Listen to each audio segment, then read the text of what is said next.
Bom dia, irmãos. Graças a Deus por essa manhã.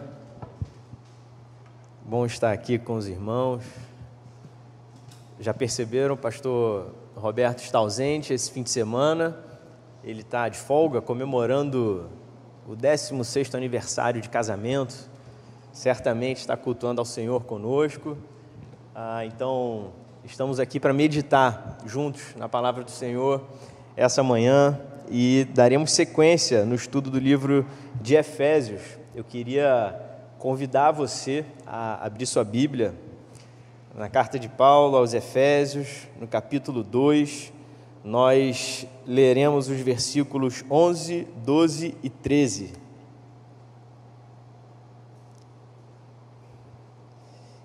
Efésios 2, a partir do versículo 11. Paulo diz assim: portanto, lembrem-se de que anteriormente vocês eram gentios por nascimento e chamados incircuncisão pelos que se chamam circuncisão. Circuncisão feita no corpo por mãos humanas e que naquela época vocês estavam sem Cristo, separados da comunidade de Israel, sendo estrangeiros quanto às alianças da promessa, sem esperança e sem Deus no mundo. Mas agora, em Cristo Jesus, vocês que antes estavam longe, foram aproximados mediante o sangue de Cristo. Glória a Deus por essa palavra. Que o Senhor nos abençoe nessa manhã. Que o Senhor use a sua palavra para aquecer o nosso coração. Que o Teu Espírito Santo, Senhor, que o Teu Espírito Santo fale conosco. No nome de Jesus. Amém. Bom, o que eu gostaria de meditar com os irmãos aqui juntos? Nós faremos um entendimento do texto, mas eu gostaria que ele fosse muito mais aplicável ao nosso dia a dia e à nossa fé, né? Quando a gente pensa sobre o cristianismo, ou quando a gente quer falar sobre o cristianismo, a gente não pode deixar de compreender um pouco sobre a tradição judaica, né? Afinal de contas, a gente tem uma descendência totalmente relacionada ao entendimento da fé judaica também. E isso começa quando Deus chama Abraão. E Deus chamou Abraão e sua descendência e se revela como Deus único e verdadeiro e apresenta o seu filho através daquele povo. Esse entendimento pode parecer para a gente hoje um pouco, que parece que a fé cristã até, ela é muito exclusivista.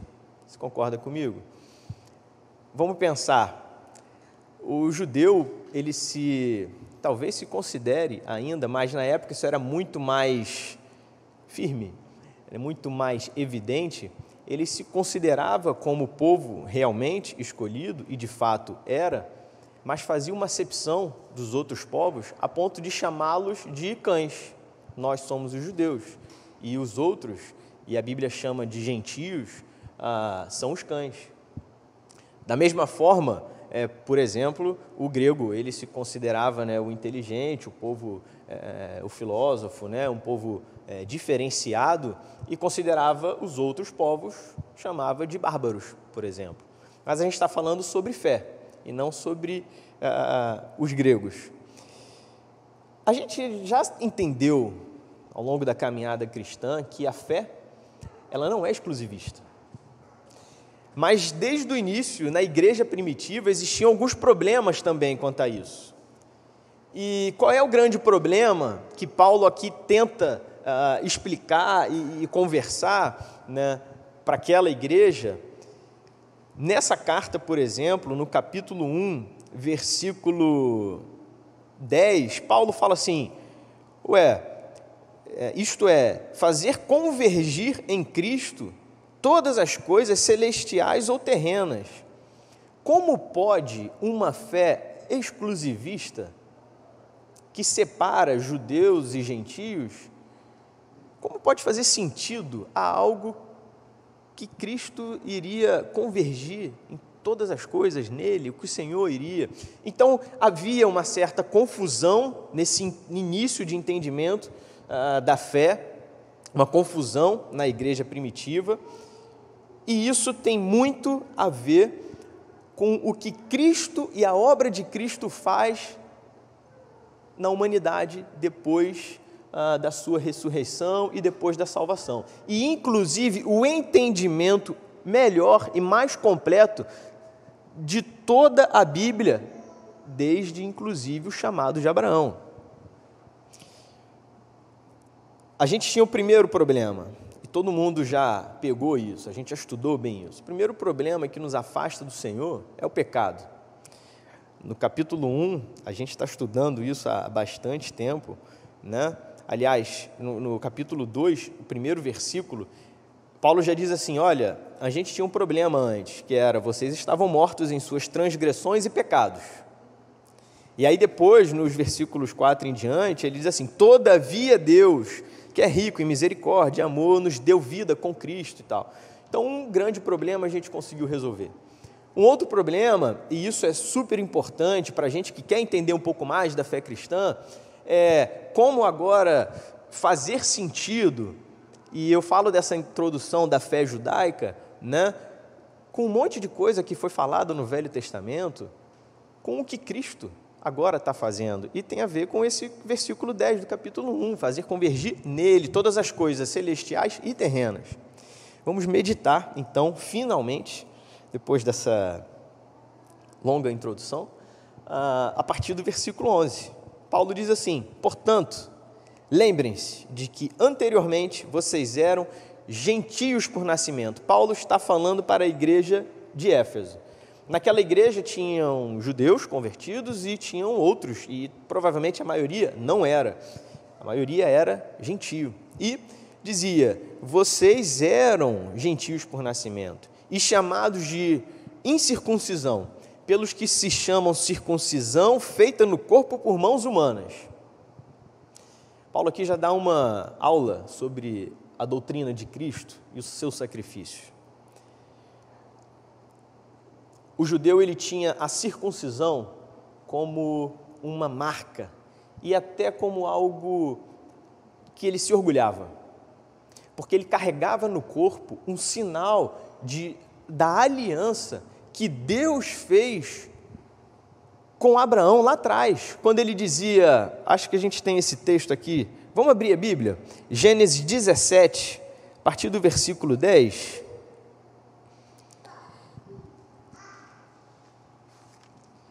Gênesis 17, a partir do versículo 10, do 9, de sua parte, disse Deus a Abraão, guarde a minha aliança, tanto você como os seus futuros descendentes. Esta é a minha aliança com você e com os seus descendentes, a aliança que terá que ser guardada. Todos os do sexo masculino entre vocês serão circuncidados na carne. Terão que fazer essa marca, que será o sinal da aliança entre mim e vocês. Então o judeu não está de todo errado, você concorda comigo? De valorizar algo que o Senhor explicitamente falou a Abraão e que faz sentido na sua fé. E aí você fala, mas eu sou gentio, eu não sou judeu. E agora qual o sentido que faz a fé em Cristo ou a tradição judaica para mim? Esse era o problema em Éfeso. Por quê? Porque judeus convertidos diziam assim, olha, a gente até entende que a bênção é para todos os povos, mas todos têm que ser circuncidados. Você lembra na aula de física, no 2º grau, talvez a primeira aula de física que todo mundo pôde ter, quando o professor perguntou assim, aluno, você está sentado aqui na calçada e aquele carro tem uma pessoa lá dentro. Aquela pessoa dentro do carro está parada ou em movimento? E a resposta é, depende. O que depende? Depende do ponto de referência. Se você está aqui na calçada, aquela pessoa está em movimento. E para as pessoas que estão dentro do carro, aquela pessoa está parada. Por que eu estou falando isso? Porque quando a gente fala sobre circuncisão, a partir do que Paulo está querendo dizer, é que o ponto de referência mudou. E os judeus, eles não tinham esse entendimento. O judeu era a circuncisão pela circuncisão. Então, nós somos os circuncidados e eles são os incircuncisos. Não chame esse incircunciso para cá, não. Você foi na casa do incircunciso? Dos cães? Era assim no início da igreja. Sabe o que é? Às vezes a gente esquece de um monte de coisa que o Senhor falou conosco e de um monte de coisa que a fé cristã tem nos ensinado. E aí eu queria te dizer uma coisa. Os próprios judeus já tinham um entendimento errado sobre a circuncisão. Sabe por quê? Porque eles entenderam e se fixaram exclusivamente em algo externo. E aí eu quero que você abra sua Bíblia mais uma vez em Deuteronômio, porque parece o seguinte: a Bíblia no Velho Testamento é uma e no Novo Testamento é outra. Vamos ver. Deuteronômio, capítulo 10.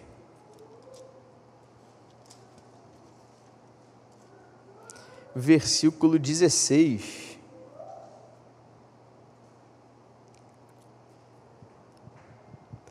Circuncidai, pois, o vosso coração, e não mais endureçais a vossa cerviz. Eu acho que a gente tem uma outra leitura no NVI, mas a minha é: circuncidai, pois, o vosso coração. Desde lá atrás, o que o Senhor queria era não somente uma marca externa no corpo, mas um sinal da aliança externo, sim, mas que ele representasse uma aliança ou uma circuncisão do coração, do interior.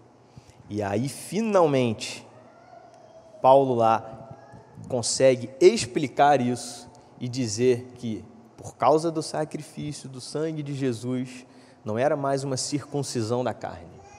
A Bíblia nunca vai falar sobre aparência externa. A Bíblia nunca vai enfatizar sobre uma formalidade do exterior. A Bíblia, ela nos ensina que o Senhor se preocupa com o estado do nosso coração, com o estado do nosso espírito. E é por isso que o sacrifício de Cristo, ele é no interior do homem. Primeira coisa que eu gostaria de reforçar: mudou o ponto de referência do entendimento da fé.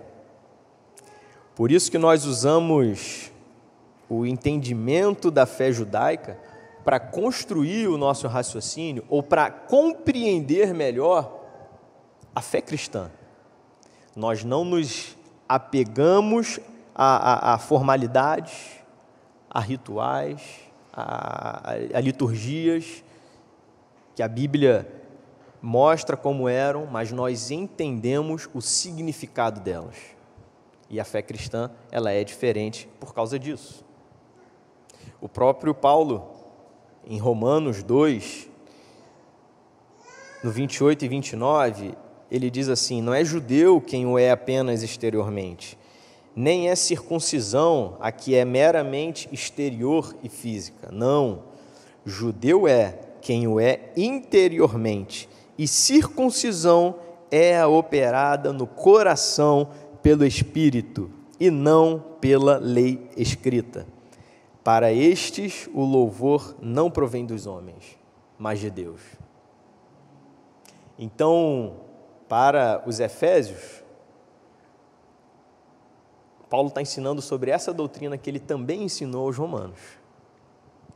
E isso é importante para a gente, porque às vezes na caminhada cristã, ou às vezes até quem não é cristão e que de repente está ouvindo essa mensagem, olha para um cristão e apenas desenha a sua aparência, o seu escopo, o seu fenótipo, o que a igreja evangélica é, o que dizem sobre a Bíblia, o que dizem sobre ser cristão, o que dizem sobre o entendimento. E eu queria te dizer que as aparências enganam, as aparências frustram, mas o que o Senhor opera no coração, isso não se frustra e isso não engana.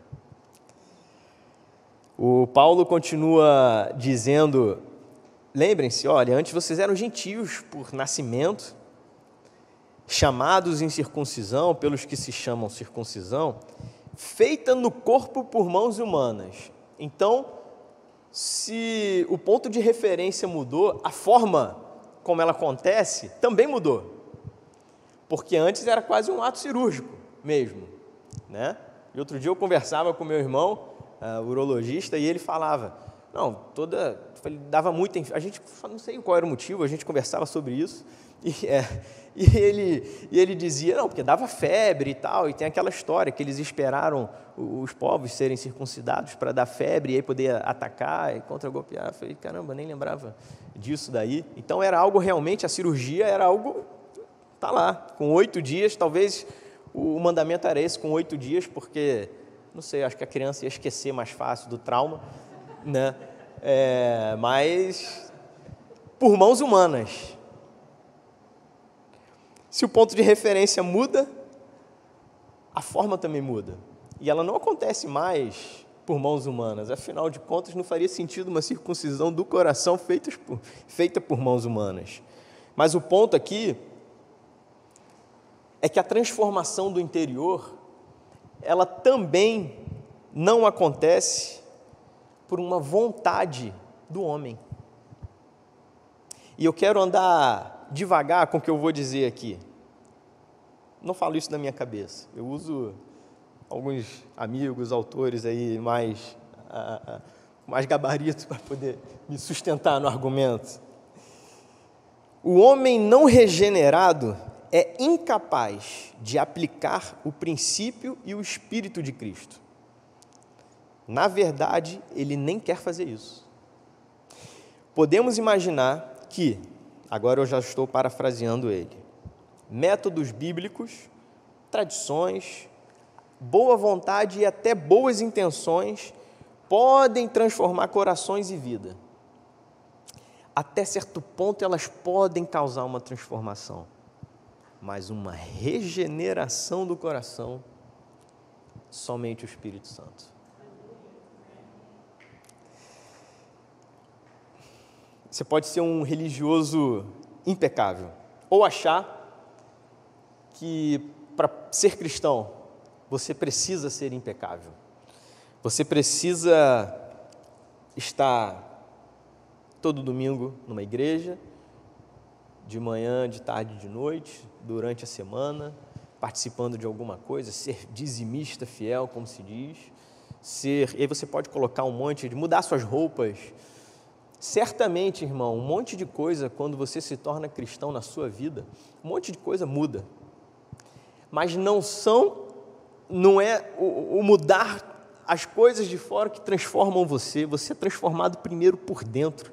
E aí um monte de coisa externa e suas atividades e suas vontades mudam. Isso é circuncisão do coração. E não mais uma marca pela marca. Não mais a circuncisão pela circuncisão. Não mais uma formalidade pela formalidade. Eu assisti uma vez, ouvi, sabe aquele TED Talks, né? E aí tinha uma que se chamava assim, e se de repente todos os satélites desaparecessem? Vamos lá, eu confesso que nem assisti o vídeo todo, mas o que mais me chamou a atenção é o título. Você já parou para pensar nisso? E se de repente todos os satélites desaparecessem? Vou te dar um breve estalo. Sabe dos últimos meses, anos, sei lá, que o WhatsApp parou de funcionar por algumas horas? Como ficou a sua vida naquelas horas? Foi um caos para muita gente, né? E aí a palestra lá do TED Talks, ele fala sobre os satélites, e aí ele comenta sobre não só o caos econômico, porque ia parar tudo, mas da comunicação, isso é óbvio para a gente, e aí ele começa a citar um monte de problema que aconteceria. Eu não quero falar sobre o TED Talks, eu só quero dizer o seguinte, que aquele título me chamou tanta atenção, que naquela hora eu pensei assim, e se Deus não tivesse mandado Jesus? Aí eu falei, tá aí, ainda vou falar sobre isso. Isso está guardado aqui no bolso há um tempão, né, numa gaveta aqui, assim. E aí, chegou o dia, eu vou falar um pouquinho sobre, e se Deus não tivesse mandado Jesus? Aliás, Paulo está falando, olha que engraçado, porque no 12, ele diz assim, ó, naquela época, vocês estavam sem Cristo. E aí ele diz assim, separados da comunidade de Israel, sendo estrangeiros quanto às alianças da promessa, sem esperança e sem Deus no mundo. Então, eu vou fazer de conta que eu estou num TED Talks também, e vamos começar a pensar sobre essas coisas. E se nós estivéssemos sem Cristo? Ou o que ele está dizendo é, primeiro ponto, quando vocês estavam sem Cristo, vocês estavam separados da comunidade de Israel. Aí a gente volta um pouquinho na tradição, no entendimento um pouco da tradição judaica. Deus fez uma aliança com Abraão, chamou sua descendência para ser o seu povo. Aquele era o povo escolhido do Senhor. Aquele era um povo em que Deus tinha um interesse particular. Aquele era um povo com quem ele teria uma relação especial, a ponto de dizer, sereis minha propriedade particular. Vós sois geração eleita, sacerdócio real, a nação santa, o povo adquirido. E olha, se você não fosse judeu, você estava fora disso tudo. Fazer parte do povo, da comunidade de Israel, sabe o que provocava? Um senso de pertencimento. Você não estava sozinho no mundo. Você não estava por aí a esmo, né, que diz, sem eira e nem beira. Tinha um povo, tinha um grupo, sabe? Fazia um sentido a sua vida, a sua família, os seus, a sua comunidade. Porque hora era, vamos chegar à Terra Santa, hora era, vamos levantar o templo, e toda hora era algo, seremos libertos, vamos reinar, e Deus vai enviar. Fazia um sentido. E o que Paulo está dizendo para aqueles gentios, fazendo eles lembrar o seguinte, olha, quando vocês estavam sem Cristo, vocês estavam fora disso tudo. Vocês estavam separados da comunidade de Israel. Irmão, estar sem Cristo é estar fora desse entendimento de que somos um povo separado por Deus.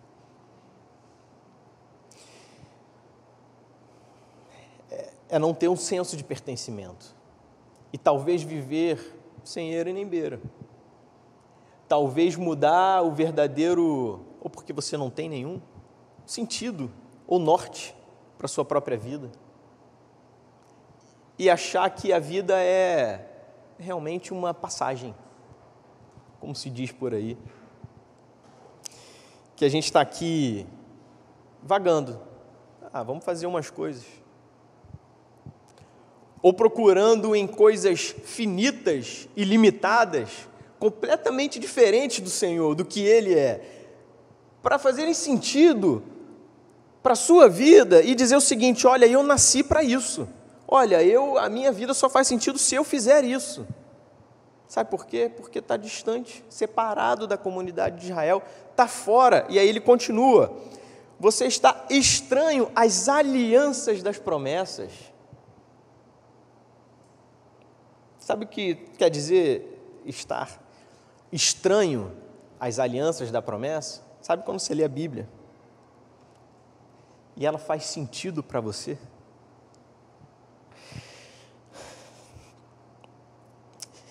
Abre o Salmo 23, tão fácil.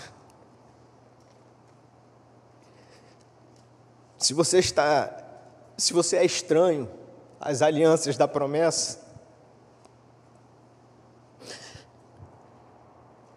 se você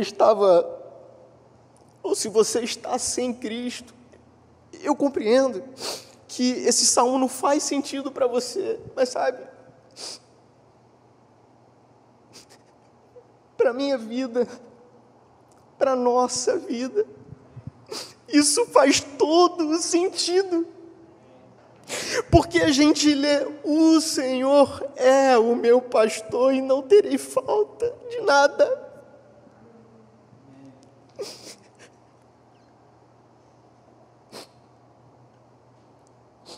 Ou quando diz no verso 6, eu sei que a bondade e a fidelidade me acompanharão todos os dias da minha vida.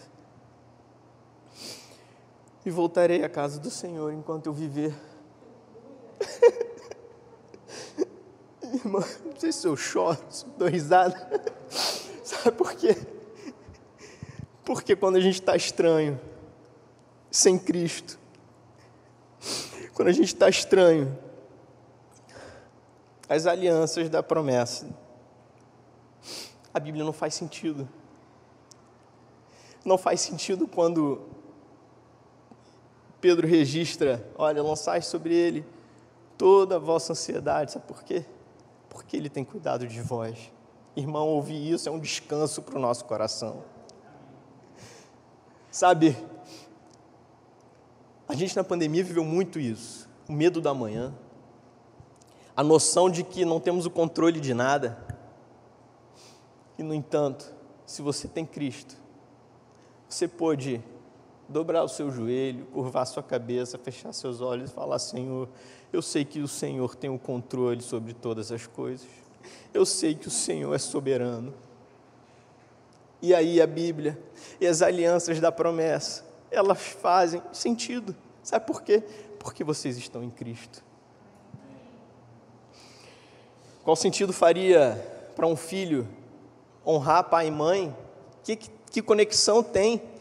Honra teu pai e tua mãe para que te vá bem, que seus dias sejam prolongados. Qual o sentido disso?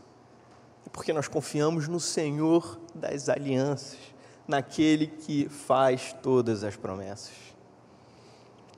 Se não houvesse Cristo, viveríamos guiados pelo nosso próprio entendimento, sem saber o que fazer, ansiosos com tudo, sem encontrar descanso, com medo do imprevisível, angustiados, dependentes do controle que pensamos ter sobre alguma coisa na vida. E a nossa vida seria uma correria em cima daquilo ali. Preciso ganhar dinheiro, preciso ter uma posição, preciso fazer, preciso acontecer. Irmão, a nossa vida está nas mãos do Senhor. O texto continua. Deixa eu voltar aqui. Naquela época vocês estavam sem Cristo, separados da comunidade de Israel, estrangeiros quanto às alianças da promessa, sem esperança. O que é viver sem esperança? E aí eu tenho que perguntar: qual a sua esperança? A sua esperança é se aposentar e poder descansar, não precisar mais trabalhar e tomar vinho toda noite, todo final de semana, acordar a hora que quiser, e até que um médico chega para você e fala assim: olha, você não pode colocar uma gota de álcool na sua boca. Pô, mas como assim? Eu vivi minha vida toda para chegar a esse momento. Olha, você não pode mais comer carne vermelha. Não, mas como aí? Essa é a sua esperança? Irmão, sabe qual é a esperança de quem está em Cristo? Que viveremos com Ele para sempre. É que estaremos com Ele e que, apesar de de qualquer circunstância, melhor dizendo, Ele tem o controle e a nossa vida está nas suas mãos. E, meu amigo, por mais que a gente venha a faltar, o Senhor cuidará da nossa casa, dos nossos, o Senhor guiará. E é verdade ou é mentira que isso na sua história, na sua própria vida? Você pode testemunhar sobre isso. Eu tenho certeza que é verdade, porque se estamos aqui nessa manhã, o Senhor nos trouxe. E não a um simples evento de domingo de manhã estar aqui reunidos, mas o Senhor conduziu a nossa vida até este dia. Como o pessoal do TED Talks faz, eles ficam conjecturando, né? Então fiquei pensando, o que seria viver sem esperança? Viver sem esperança seria ou viver ansioso para cair fora desse mundo. Porque, irmão, não faz mais sentido. Eu vou trabalhar, me matar, acordar cedo, para quê? Isso é tudo vaidade. E aí seria um desespero, né? É muito pior que um pessimismo da vida, né? Viver sem esperança é não ter expectativa para o dia de amanhã. É sem ter expectativa para a eternidade. Em outras versões, no Salmo 23, diz assim: e habitarei na casa do Senhor para sempre. É perder essa esperança. Aliás, é não ter esse entendimento, inclusive. Continuando, Paulo diz que quando vocês estavam sem Cristo, estavam sem esperança, sem Deus no mundo. E esse sem Deus é como se ele quisesse dizer, sem a experiência sobrenatural de Deus. Sabe esse momento do louvor que nós tivemos nessa manhã? Sabe quando o Anderson falou, olha, assim como a corça suspira pelas águas, a minha alma suspira por ti, ó Deus.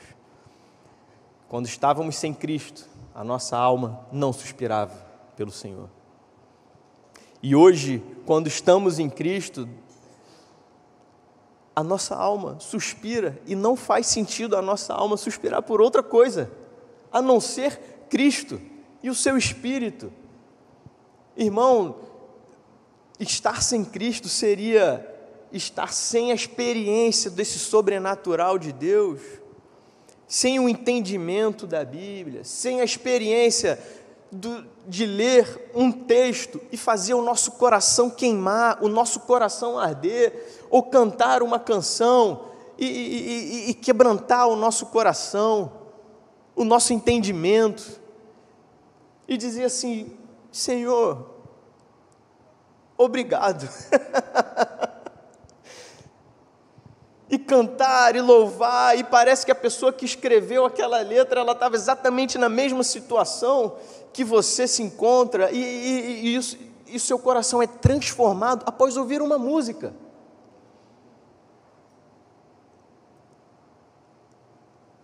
Eu penso, como estão aqueles que estão sem Cristo?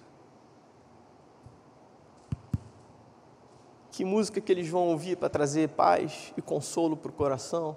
Qual a esperança? Depois de um diagnóstico e de um prognóstico sombrio, o que esperar do dia de amanhã? Se nós não tivéssemos Cristo, buscaríamos em um monte de coisas o que somente Cristo pode provocar. Nós provavelmente seríamos idólatras de um monte de coisa. Seja da nossa imagem, seja do controle, seja de uma autopromoção, sabe? Seja da performance. E o engraçado é que às vezes a nossa vida pode estar assim. Nesse mesmo texto de Efésios, Paulo diz assim, portanto, lá no 11, lembrem-se de anteriormente. É importante refrescarmos a nossa memória para o tempo que nós não tínhamos Cristo, ou pensarmos no que seria a nossa vida sem Cristo, para que a gente até valorize mais a obra redentora de Jesus. E quais são as verdadeiras promessas, quais são as alianças colocadas pelo Senhor para o seu povo escolhido, para o seu povo regenerado, que somos nós. Graças a Deus, Paulo não parou no 11 e no 12, aliás, o seu entendimento, aqui, o seu raciocínio aqui é lindo, e no 13 ele diz: mas agora, em Cristo Jesus, vocês que antes estavam longe, foram aproximados mediante o sangue de Cristo. Agora vocês fazem parte da comunidade de Israel. Agora vocês têm esperança. Agora vocês fazem parte. Vocês não são mais estrangeiros ou estranhos às alianças da promessa. Vocês não estão sozinhos nesse mundo. Vocês estão com Deus. Vocês fazem parte de um povo. A vida de vocês tem um sentido. Olha, ainda que você ande pelo vale da sombra da morte, não tenha medo. Estarei com vocês. E isso tudo pelo sangue de Cristo. Isso tudo mostra para a gente que realmente a circuncisão não é mais por mãos humanas. Meu irmão, não se frustre com a sua própria performance de ser um cristão. Entenda que a salvação veio do alto. E o sacrifício perfeito foi feito por Cristo. E que Ele desce do céu, vem aqui, é perfeito e morre por você. Por isso, vocês que antes estavam longe, foram aproximados mediante o sangue de Cristo. É por isso que a gente se lembra da cruz. É por isso que a gente celebra a ceia. É por isso que a gente peca e se arrepende, e o Senhor nos perdoa. E peca e se arrepende, e o Senhor nos perdoa, e nos santifica, e cuida de nós, e vivemos as promessas, e desfrutamos da alegria da salvação, da paz que excede todo entendimento, do descanso do Senhor diariamente, ainda que aí fora a nossa vida seja um caos, seja uma dificuldade inexplicável, que a gente possa entrar na presença do Senhor, fechar os nossos olhos e pensar: até que entendi, Senhor, até que entrei na Tua presença, entendi o destino de quem está sem Cristo, e entendi a situação de quem está com o Senhor. Por isso, irmão, quando a gente pensa no sangue de Cristo, e que agora, em Cristo Jesus, estamos perto, estamos incluídos, nós podemos dizer que a fé cristã não é exclusivista, ela é para todos. O Senhor tem chamado, o Senhor tem feito corações aquecerem, ficarem incomodados com a mensagem do Evangelho. Se o seu coração fica assim, não resista ao Senhor, seja incluído, quebrante-se, isso é o Senhor falando contigo. Se você, meu irmão, compreendeu a mensagem do Evangelho, e você entendeu sobre a distância que separava a sua vida do Senhor, Deus perfeito e santo, era o perdão dos pecados, ok, mas não pare por aí. No capítulo 1 tem mais. Você pode entender que o Senhor tem sim uma inclusão para você, nessa comunidade, nesse povo, que a igreja faz sentido. Nova humanidade em Cristo, o Senhor reconciliou a humanidade com Ele. Não existe mais essa separação. As bênçãos celestiais, pregadas e faladas no capítulo 1, elas são para nós, reforçadas no capítulo 2. E graças a Deus por isso, porque foi pelo seu sangue. Amém? Vamos orar. Senhor Deus e Pai, obrigado. Obrigado pela Tua palavra que é linda por ela mesma. Senhor, perdoa a nossa incredulidade, perdoa, Senhor, muitas vezes quando não alcançamos ou não valorizamos todo o entendimento do Teu sacrifício, de tudo que o Senhor proporciona para nós. Mas compreendemos, Senhor, que é pela graça. compreendemos que é o teu favor, compreendemos que é o teu cuidado, que sempre foi a tua mão invisível, cuidando e guiando todas as coisas. Senhor, que o nosso coração, ele se quebrante cada vez mais ao lermos a tua palavra.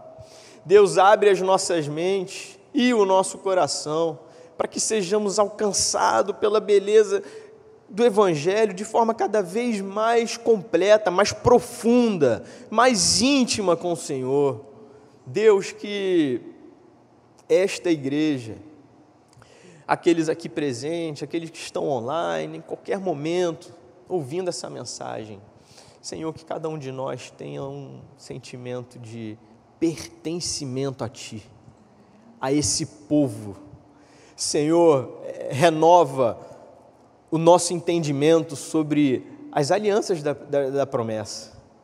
Quantas coisas, Senhor, às vezes nós nos esquecemos, ou quanta coisa, Senhor, nós não compreendemos. Te pedimos, como igreja, revela-te cada vez mais a nós, fala conosco, abre os nossos olhos, abre o nosso entendimento, renova a nossa esperança em Ti. Sabemos, Senhor, que nessa vida não estamos sozinhos. Do lado de cada eternidade nós podemos dizer que não estamos sozinhos. Renova, Deus, a nossa visão, renova, Senhor, o nosso entendimento de que caminhamos para o alvo e que um dia estaremos contigo para sempre. Te peço, Deus, abençoa o restante do nosso domingo, nos leva em paz para as nossas casas, que tenhamos todos, Senhor, um domingo de descanso, de alegria, de regozijo na Tua salvação. Que o Senhor nos abençoe, no nome de Jesus. Amém.